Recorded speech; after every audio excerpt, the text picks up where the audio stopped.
بعد يعني إحصاء المتضررين تم توزيع أكثر من 4300 رأس لفائدة أكثر من 430 كساب.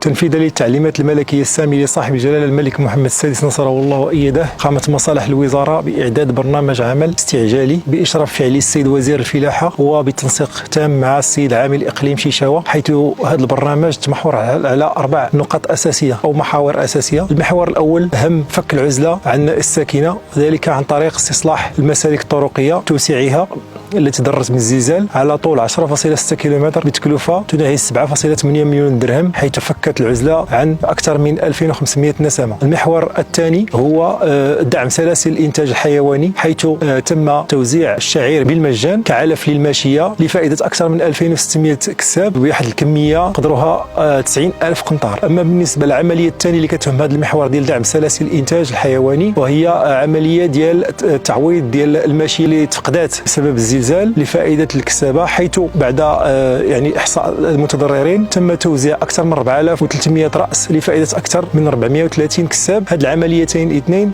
كلفت حوالي ميزانية ديال 38 مليون ديال الدرهم. أما بالنسبة للمحور الثالث وهو مهم جدا، وهو إصلاح وتهيئة السواقي، وذلك لتمكين الفلاحة باش يسقيو المزروعات ديالهم والأغراس ديالهم. هذه العملية همات أكثر من 27 كيلومتر من السواقي بتكلفة تناهز 21 مليون ديال الدرهم. بالنسبة للمحور الرابع والأخير وكيهم إصلاح الوحدات تتميل المنتوجات المحلية، حيث همت إصلاح واحد جوج ديال الوحدات اللي تضررت من الزلزال، حيث تم إصلاح تشققات والصدوعات اللي تضررت بينهم هذه الوحدتين لفائدة أكثر من 300 منتج ديال الزيتون.